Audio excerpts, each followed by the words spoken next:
welcome everyone back to the first clinic of the 2021-2022 clinic season at the Eastside Get-Together Clinic, sponsored by the 4th Division of the Pacific Northwest region of the National Model Railroad Association. Our clinic tonight will be comparing HO and OO scales. It will be presented by our very own Robin Peel. Robin will be discussing and comparing similarities and differences between the two scales. I'm sure that if you've ever wondered what the differences are between them, because they are different, Robin will be able to clear up that confusion that you have right away. So anyway, Robin, the floor is yours. Thank you. You've set a very high bar there if you're expecting to clear up any confusion, but I'll do my best. HO and OO, it occurred to me it's something which in the United States, I think a lot of people think they don't know anything about OO, but you probably see it more often than you think. So HO, OO, why do we see this combination? And this is why I said you may have actually come across this before. If you bought any Pico track, which is very, very common for HO scale, you probably see at the top of the box, it says, or the blister pack, it says something like that, HO/OO universal blah, blah, blah, Pico streamlined track. So, clearly that track can be used for HO or OO scale models. So they use the same track, but the actual scales they use are different. Now that track gauge is actually defined as 16.5 millimeters, which is actually a very accurate representation of the gauge for HO scale. And as you're aware, HO scale is defined as, I think, 1 to 87.1, or more precisely as this weird combination of measuring units, 3.5 millimeters to the foot. So if you take your track gauge and divide it by your scale, you actually get to pretty much the right answer there. And by the way, the track gauge there, I put in this little equation here, is 1435 is the width in millimeters of a prototype standard gauge track. 4 feet 8.5 inches is 1435 millimeters, divided by 87.1, and you get pretty much close as you can to 16.5 millimeters. And that's defines HO gauge track pretty accurately. So all's cool and dandy for HO, but OO uses the same track, even though it has a different scale. And we'll get into the details of what that actually means in just a moment. I put in a little box down here, a source of confusion I sometimes come across, and I actually don't know the answer to it. Is it OO or OO, as in 00 or OO, the letter O, or HO or HO?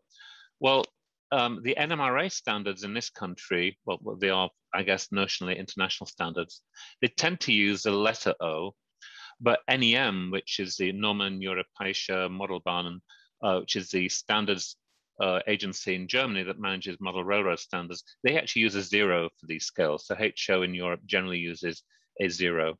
And Britain being what it is, it generally sits on the fence and uses a bit of both. So Pico, I think, uses the letter O instead of the number 0. So in general, I think the Germans are probably right. As an English person, it takes some strength to say that, but I think the Germans are probably right, since HO scale and O scale evolved from originally the number 2 scale, the number 1 scale, and it came down to what's next, O scale. So I think the O's, as in the zeros, are probably the better one. At the end of the day, it's semantics. Who cares? Pick one and use it consistently. Because I did pick one here, and I'm using the letter O, O for Oscar, throughout here. So don't be offended if you think it should be a 0. I don't really care about those arguments. It's like was it the Lilliputians who argued about which side of the bread do you butter, or am I getting that wrong? Or which side of the egg do you crack? I forget. In the Gulliver's Travels, rather. So what is OO scale? Well, OO scale is actually a scale of 1 to 76.2. So it's a little bit larger scale than HO, which I've said there is 1 to 87.1. It is also defined more precisely as 4 millimeters to the foot, as opposed to HO scale, which is 3.5 millimeters to the foot. So it is significantly bigger scale than HO, and it is noticeable if you put HO stuff on a OO layout, they look weird. And a lot of people do that all the time in Britain, where HO00 scale is more common. They use, for example, figures from Preiser. I think a lot of us use that German firm Preiser, makes a lot of plastic figures. A lot of people in Britain use those on the layouts, and they look kind of weirdly small. Or they use German kits like Faller and Kibri used to make a whole bunch of nice plastic kits for structures. If you use those, they just look weirdly a little bit small.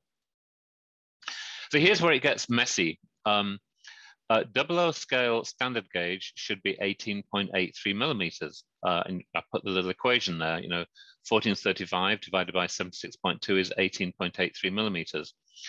So instead, 00 scale uses HO track. Why is that? Well, I'm going to go through that in a bit of detail in just a moment, but it's really to do with history, technology, and lethargy, I think, are the three things that actually drive that. So I like playfully to think as a narrow gauge modeler right now that 00 is really a narrow gauge because the gauge is too narrow. That's not technically accurate because the prototypes aren't narrow gauge, but the wheels are too close together. So I guess it is narrow gauge. 00, as you probably figured out, because I'm speaking to you in a foreign accent, despite being an American, is by far the most popular modeling scale in the United Kingdom. So that's why I came across it. It's what most people start with. So when people say they have the HO scale train around a Christmas tree, or their dad bought them an HO scale train set, in England you get a 00 scale train set. And what's interesting is Bachmann, who's a leading manufacturer in this country, they have an operation in the United Kingdom called Bachmann Branch Line. And it's actually one of the leading manufacturers. One of the other ones you've probably heard of is Hornby, which is an long-standing British company that now actually owns things like Airfix that make plastic kits. They also own Scalextric that make model racing cars, which I think has become a word like Hoover. People talk about Scalextric as a brand, as a generic noun as well as a brand name. So here I put just a picture of a box. Actually, I have that very box in front of me. It's actually not that box, but it's a very identical one. But what you can see here is, if you look very carefully down here on the bottom right of the box, it says 1:76 scale 00. So it makes it very clear what you're getting when you do that within here. And by the way, it's actually that very model here, but it's, I'm not going to get out of these complicated packaging. So here is that locomotive. It's a Patriot class locomotive. It's actually one named after the school I went to called Giggleswick. I know it's fading in and out, but you can see it. It pretty much looks like an HO scale size model. Here's my hands in front of it. You can see it. So that's was LMS 5538, named Giggleswick after the school I went to in North Yorkshire. So I bought that from an English model shop a few months ago and had it shipped over here. It was easy, no problem, imported just fine, and it was a fair price. So that's a little introduction as to what 00 scale is, but why did it come to be like that? So a brief history of scale and gauge, and there's a lot of details on here. I'm not going to just read out the slides, but as model railroading evolved as a hobby in the 20th century, literally starting, actually, I think the first model railroads, I think the first ones was built for Napoleon in the late 19th century, but they began to become a good toy in the Victorian era in the late 19th century and early 20th century. But as technology evolved, they moved away from being driven by steam or clockwork to being electrically powered. But the mechanisms were still quite large, but technology came along and the mechanisms got smaller and smaller, particularly electric motors and gearing. And then around the time of the war, Second World War, plastics came along, so you could do injection molding for plastic body shells. So things got smaller and smaller. And people started having smaller homes, but still a bit of disposable income. So smaller scales became more popular. So that's how it actually evolved. Now, these early scales were originally numbered, and they were really based upon gauge, not scale. So number 2 gauge had, unsurprisingly, a gauge of 2 inches, hence the name, and an approximate-ish scale of 1 to 28. And then gauge 1 came along, and it was called gauge 1 for no reason I can remember, other than it was just a bit smaller than gauge 2. So gauge 1 came along, popular in the 1920s, with 1 3/4 inch gauge and a 1 to 32nd scale. If you look at how wide that track gauge is, 44.45 millimeters, that's remarkably close to the current LGB models, which I think have a 45 millimeter track gauge. So very, very close, and probably that stuff would run on it, I don't know. So O gauge, that's where the 0 comes in, right? You've gone from 2 to 1. O gauge came as a natural progression from there to an even smaller scale. So yeah, that's where the 0 would probably come in. This picture I just found online, I thought it was kind of helpful to show, and it has a lot of things in here, but it misses a few things on this picture. But it's kind of interesting to show. It has O, it has S and double O here next to each other here. And it has the ratios on, so it's actually kind of interesting. It's actually missing a bit of detail about N scale or N gauge, which I'll talk about later. N scale is really messed up in terms of scale and gauge. So is O gauge. So we're going to talk about that in just a moment. So O scale became a good standard, but that's very, very messy. Now, I'm not that familiar with Lionel. I know a lot of you guys grew up with it, but it's my understanding that in USA, Lionel used that 1¼ inch gauge, which equates to about 31.75 millimeters, 1/48 scale. And in the US, that was a really nice scale. It's in imperial units. It's 1/4 inch to the foot. 1/48 is 48 is 12 times 12. So it's not. It's 4 times 12. So that makes a scale of 1/4 inch to the foot. Now, the British, to be different, decided they wanted a different scale. So they came up with 7 millimeters to the foot as O scale, which equated to 1/43.5 scale, which is still in use, with a gauge of 32.96 millimeters, which is an accurate reproduction of it. So we've got something called O scale that has actually different scales and different gauges in 2 different countries. So much for standardization. Now in Germany, Mechlin used 1/45 scale for what they called O, with a 32 millimeter track gauge. Different again, pretty damn close to Lionel, but maybe given the manufacturing standards there, it probably didn't matter, but it was different. So that's how O scale came along. Now, as in a lot of model railroading, fine scale standards emerged, and most of my experience with fine scale modelers is that they do remarkable stuff, but the way these standards evolve is there's a whole bunch of infighting and factions and so on. It's actually really quite funny. But US has P48, and our local cheerleader for that is Chooch, Michael Connell, down in, I think, Maple Valley. He's modeling to fine scale, O scale standards, P48. It's now an NMRA standard. And guess what? They've decided that 29.9 millimeters is the correct gauge for that. The UK has something called scale 7 because it is 7 millimeters to the foot. And they've decided that the track gauge should be 33 millimeters. So they're actually 3.1 millimeters difference in track gauge is actually quite a big difference between those 2 scales. So there's actually really no commonality between them. So I actually do have in my possession, I bought actually a few years ago, a beautiful British fine scale model of a LMS, London Midland Scottish Railroad Patriot. And that's actually the model on the left there. It's not my model, but mine was 5538. But I have a model of that. And that is the British fine scale, whatever that was, 33 millimeters. I tried it on Chooch's layout. Yeah, it literally doesn't fit.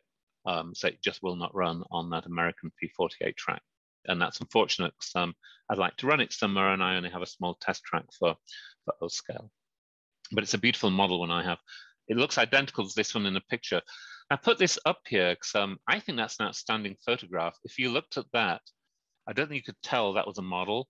The only thing that gives it away are the actual people in the cab. I think we never seem to do those very well, and those people look very wooden or plastic or white metal, but they don't look real. But the rest of that and the lighting and everything else and the track looks pretty cool. By the way, if you look at the track there, and I'll talk about this in a few minutes as well. I don't know if you guys have heard of bullhead track, but in the United Kingdom, flat-bottomed rail, the regular rail you use for railroad tracks here, was not used until pretty recently. They used this thing called bullhead track, which was symmetrical. So if you think of the top of the rail, the bottom of it was absolutely symmetrical. The principle was you could turn it the other way up and use the other half later, so you get double the life out of the actual rail. Well, of course, it doesn't want to sit on on the tie or the sleeper without falling over. So we have these contraptions called chairs. You can see here that it sits in, and you hold the track up by whacking in a thing called a key. You see this little block. If you've got really good eyesight, you can see a little bit of wood being knocked in there. This is the model, by the way. And that key presses against the inner side of the chair and holds it upright. And if you watch any old British movies where there's a guy working the track, we call them plate layers, they're wandering on the track with a great big hammer and they're just knocking those keys in because they work loose over time. That's really all they do and maintain the track. It's a bizarre system compared to the simplicity of spiking flat bottom rail to a tie. That's what, when I worked on the road in Britain, there's still a lot of it about. There's still a lot of it about. So that's what we call bullhead track, and it's got a lot of really interesting detail for fine scale modelers. But that's O scale, which has kind of started off messy, and it hasn't really gotten any better. So getting to really where we want to be. So what is HO scale, and why did we have 00? Well, the clue's in the name, right? HO was meant to be half of O scale. So the interesting question is, but half of which HO scale? So we've already looked at 3 of them, right? So it actually evolved into half of, Mecklin defined it, but not using their O scale, but using the British O scale, bizarrely. They defined it of half of the British O scale version of 7 millimeters to the foot. They said, oh, HO scale, we're going to define it as 3.5 millimeters to the foot. So it's a weird combination of English and German coming together, particularly since this happened in the late 1930s, right before the war in Nazi Germany. Very bizarre thing to actually happen, to bring those 2 concepts together to define a scale. But that's what actually happened. Now, this picture on the right is just another one I shamelessly plagiarized from the internet. But you can see here, this is a locomotive. It looks to be a British outline. You can see here in a HO scale, you can see how much bigger it is in 00 scale, how much that locomotive would be. So I'm showing you that, and then I'm going to mention something else. In England, we were the first to build railways. You know, we invented them, and then the rest of the world used them.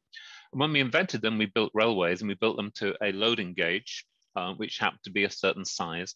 When other countries decided to build their railroads in the US or in continental Europe, or the rest of Europe, I should say, they decided to use a bigger loading gauge and had bigger locomotives, bigger clearances, bigger vehicles, and so on. But Britain historically was left with much smaller locomotives and rolling stock. As a result, if you tried to build an HO scale model of a British locomotive, the mechanism wouldn't fit in those 1930s eras. So I put down here, we had this wonderful British compromise. My father was terrible at doing woodwork or do-it-yourself work around the house. So we always called it bodging. It's a good British word for meaning a half-assed attempt to do anything. So the British had this half-assed compromise or a bodge, but saying, well, let's increase the scale a bit, but still use those same mechanisms at a HO scale. So you ended up with, that's how we ended up with a scale that's a little bit too big for the track and mechanism you use. And that was a way to force the British locomotives to get those HO mechanisms inside of them. So that's how, fundamentally, how 00 scale came to be a little diversion from HO scale. And guess what? About 30 years later, in the 1960s, the same thing happened with N gauge. The British N scale is different to European N scale, which is different to Japanese N scale, and Britain is also, and the US is N scale. They're all different scales using the same gauge track. We'll look at that in just a minute. It's kind of interesting. So this 00 scale was really born in about 1921, I think, by a British company called Bing. I think they were based in Liverpool, I might be wrong, called Bing. And they finally went bust in the early 1930s. They're the ones who made this compromise, and they sold this to, in 1920s Britain, as a tabletop scale with its inaccurate track gauge. And it's still with us. So a couple of things I want to remind, we're going to move on now, but I put these words EM and P4 here. What's all that about? We'll cover that in just a minute. There's another one, S4 too. You'll probably figure out what it is. Those are different fine scale variances of 00. We'll look at that in just a minute. But I wanted to remind you of this idea that British locomotives are actually quite small. So here's one, some you might remember. I think between 1969 and 73, the Flying Scotsman, one of the more famous British steam locomotives, toured the United States. And here it is at the front here. the LNER number 4472, the Flying Scotsman, putting it alongside a fairly normal looking US locomotive and that great big CN diesel locomotive at the back. You can see it's actually quite tiny, svelte, whatever weasel word you want to use to describe it. It's actually pretty small and it looks like it's to the wrong scale. And that's a prototype photograph. I want to give you that idea that, yeah, British locomotives and British railways in general are much smaller than the US prototype brethren. And the Flying Scotsman here is a very fast, very powerful, high-performing locomotive. It's like a finely built machine, but it's small for the work it actually does compared to an average US locomotive. But even before the Flying Scotsman came over here, right before the war in the 1930s, the Coronation Scot, another London Midland and Scottish Railway locomotive here at the front, did a tour of the United States just right before the war. And here it is against some other American streamliner. And you guys will hate me. I don't know what railroad that is, but you must know what it is. Is it New York Central? It looks like it might be. You can tell me later, but forgive me, I don't know. We can see again how tiny it is. Look at the height of it. Yeah, they've kind of ruined it by putting an American bell and American headlight on it, which British locomotives don't have. And by the way, that's another little sideline. British locomotives until about 10, 15 years ago didn't have headlights. They had two tiny little marker lights at the front. So if you're on the side of the track in the middle of the night, an electric train comes whizzing along, you don't really see it coming, just two tiny little dim lights, and then 100-mile-an-hour express goes whizzing by you. It's kind of creepy.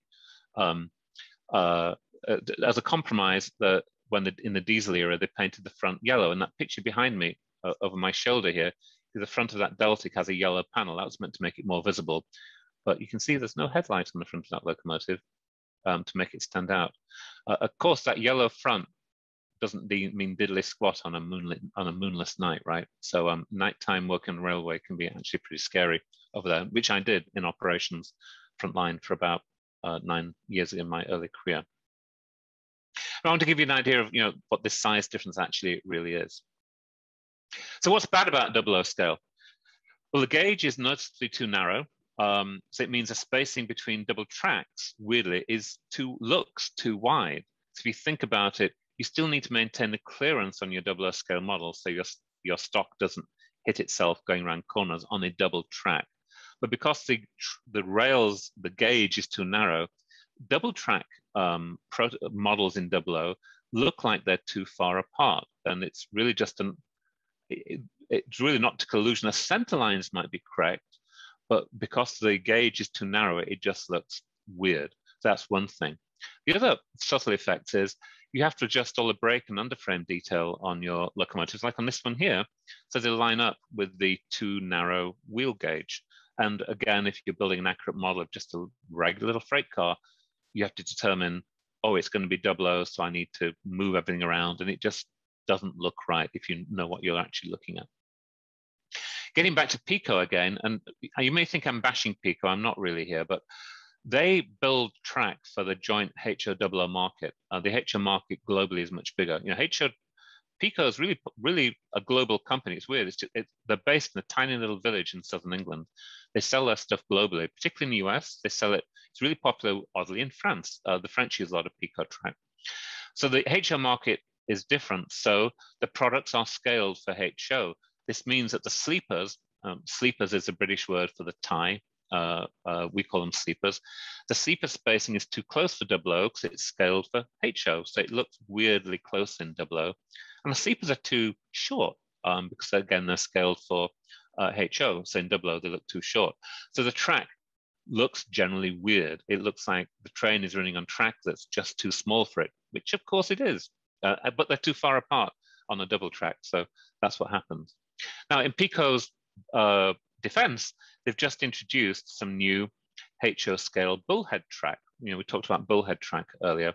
It fixes the sleeper spacing issues, and it includes, and here's a photograph of the model, it includes this detail here of the chairs. If you look really carefully, you can see the little key pushed in between the chair and the rail here. So they include that in here. And that was just getting underway in 2018, 2019. They have plain track and simple switches, or in English, we call them a set of points. But more complex components got waylaid by the pandemic and production and supply chain issues during the pandemic. Now, if I did build a 00 gauge model here, which I actually am considering either instead of or in addition to SN3, I would probably use this track because it's really pretty cool. But since it's not really available properly yet, I'm quite happy having a delay in it. 00, like any other scale, has its fine scale variants who want an accurate track gauge. And as always, this became a little political and different factions fought over it. It's actually kind of entertaining and funny when you look at it from the outside. So yet another wonderful British compromise was reached. Someone decided that 18 millimeters was closer to what it should be. So they came up with a standard called EM gauge for 18 millimeter gauge. It's still too narrow. You're off by nearly a millimeter. Why didn't they make it 19 millimeter and call it NM instead of EM? I have really no idea. But despite that, it actually looks much better and it looks close enough to be good. Some very famous British layouts are done in EM gauge. And now I know Russ Segner, who's not here tonight, I don't think, he has been, I think, to Pendon Museum near Didcot in Oxfordshire in Britain. Didcot, by the way, has a nice steam museum with working steam locomotives, and Pendon Museum is about a 2-mile walk away. It's the EM gauge, and I'll show you a picture of that in just a minute. It looks pretty good. But during, I think, the 70s, more extremism led to the development of Proto 4. So it's a bit like P48, but this is exact fine scale standards to the proper gauge with prototypical track and wheel standards.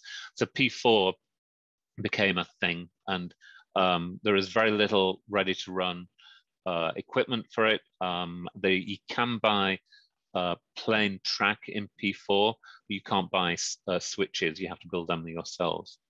But even more extremism led to Scale 4 competing with them. They really did get into a big bun fight over all this. And that just removed some minor compromise in Proto 4. In fact, they increased the back-to-back measurement very, very slightly in S4.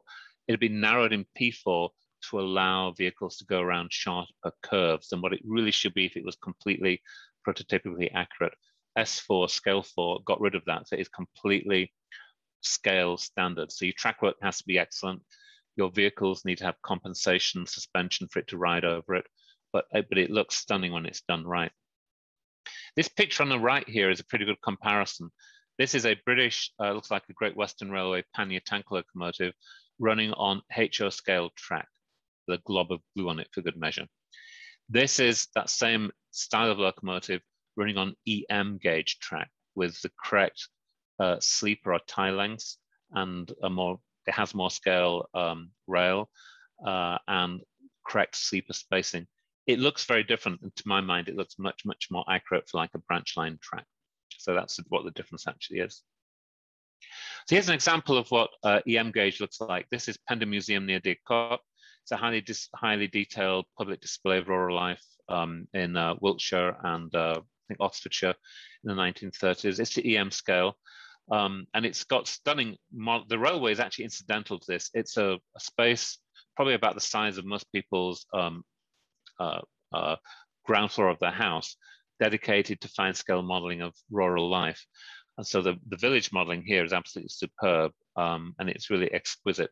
I contribute a few tiny things to this, and if you ever go there, I'll tell you what they are. It's not very noticeable, but it's actually kind of cool when you see it.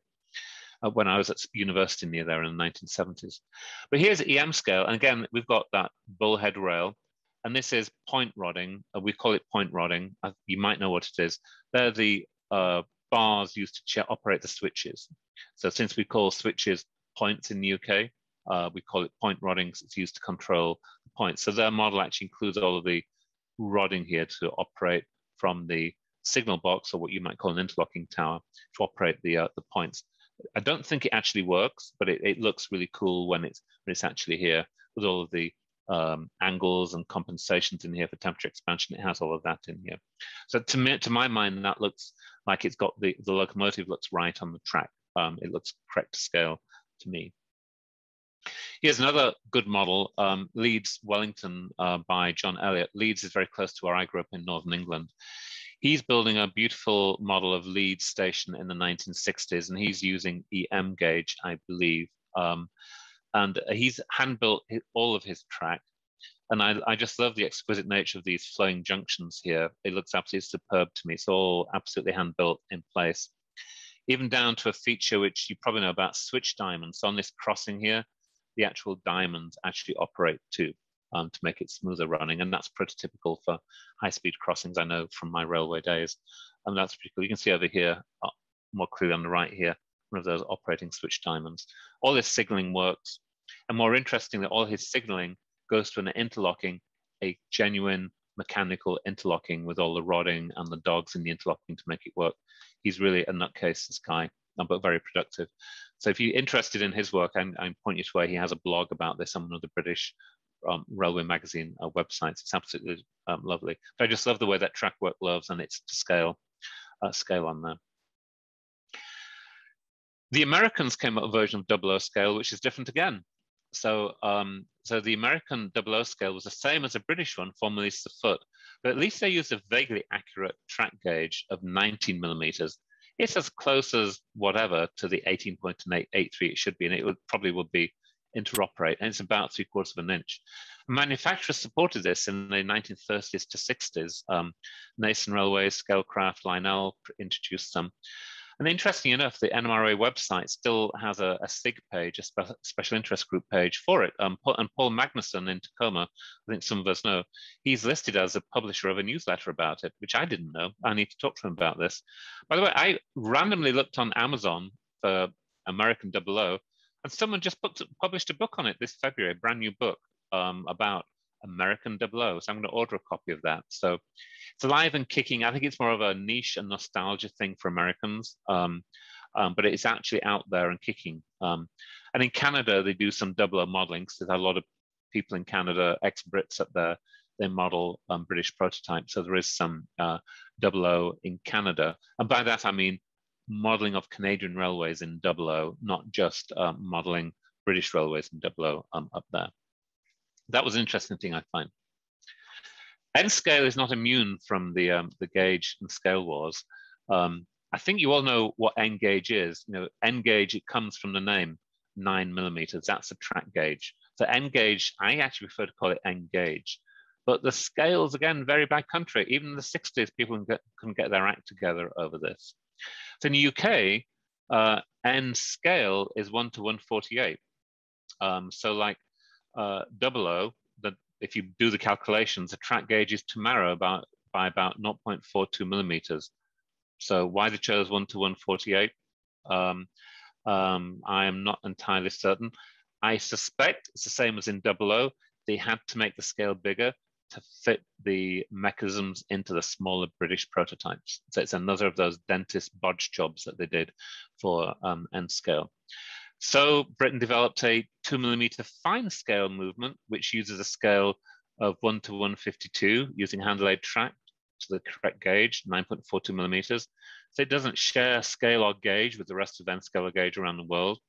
It seems a little arbitrary, but 2 millimeters is a nice round number. It's exactly half of 00 scale. So that's what they do. And it actually looks pretty good. And this picture I'm looking at you here is at Little Salkeld. It's based on the settled Carlisle Railway, which I grew up very close to in Northern England.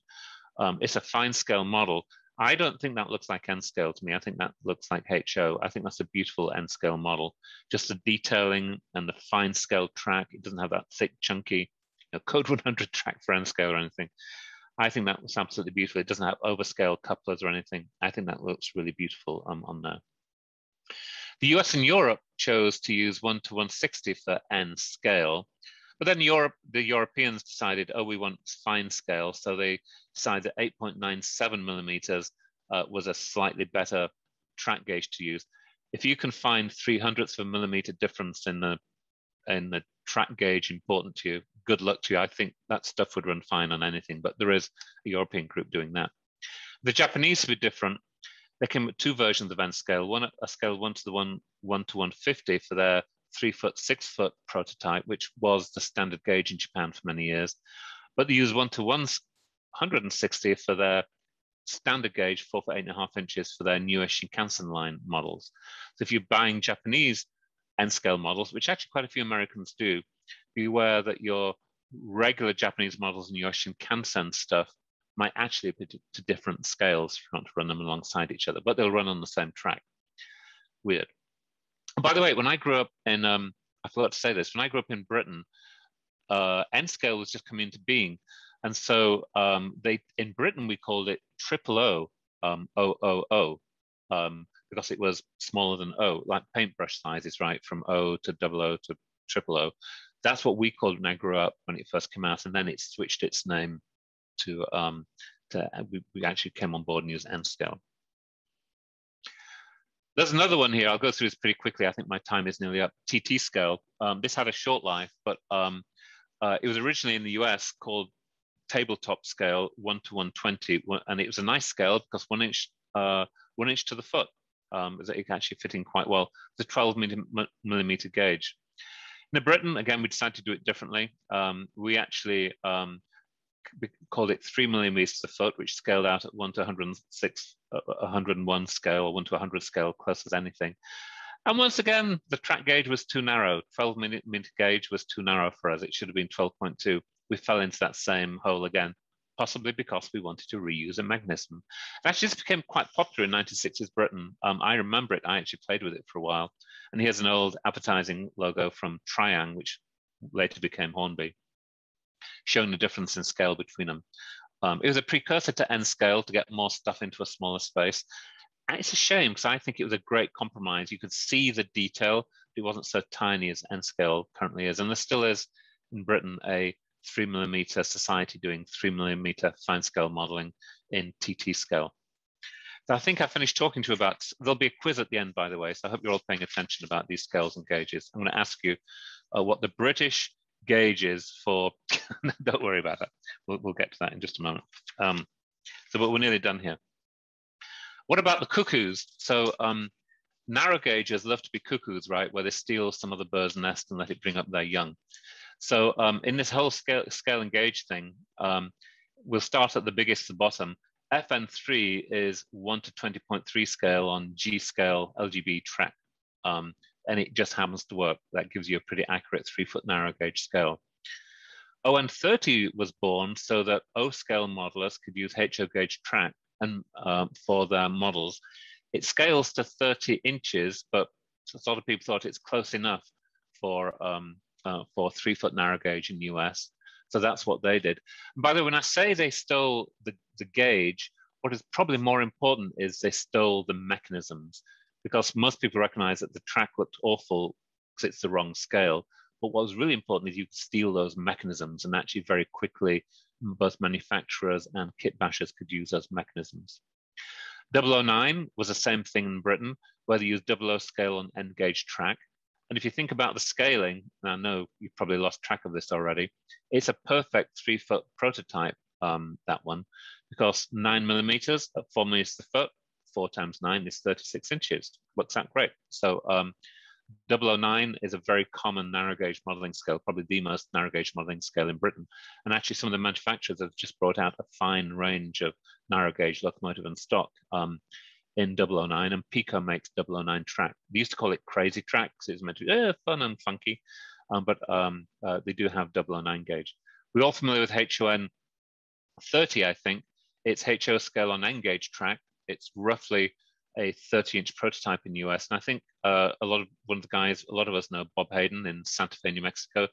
He first recognized that it could be used this way and built some models of some of the main 2-foot narrow gauge railroads in a HON 30. I guess you really called it HON 24, but it was really using N gauge track for and mechanisms for main narrow gauge prototypes.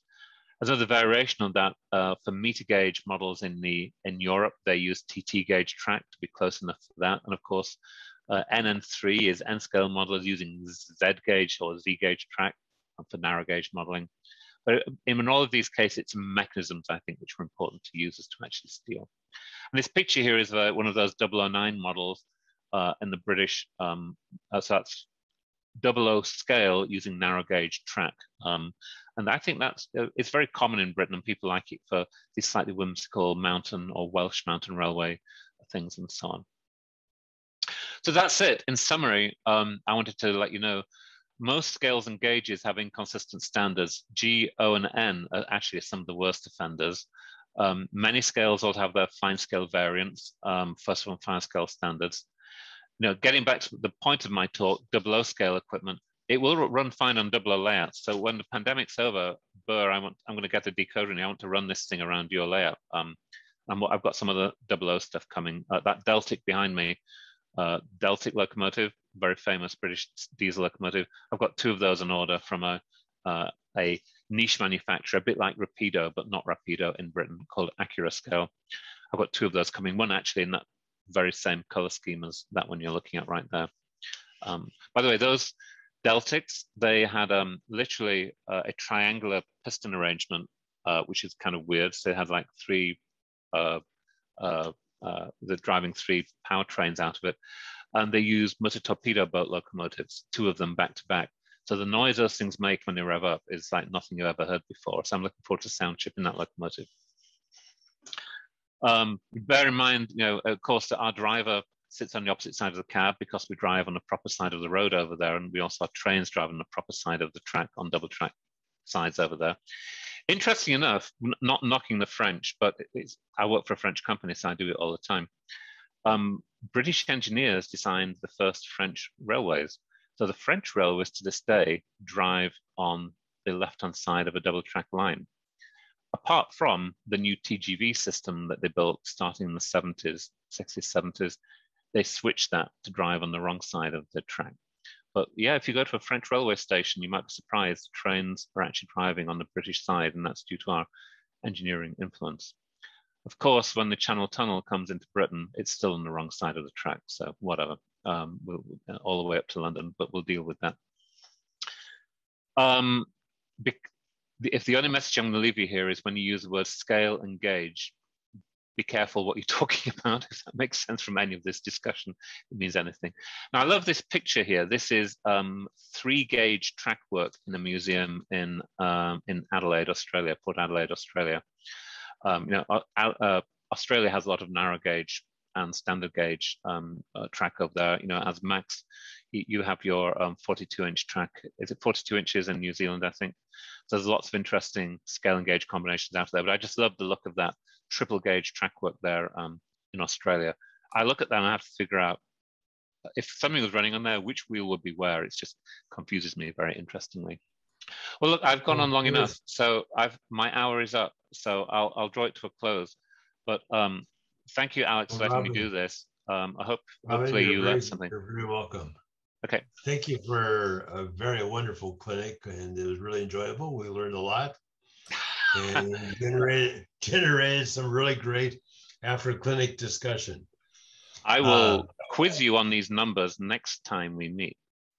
I think I will probably remain totally confused on the differences. Mission accomplished.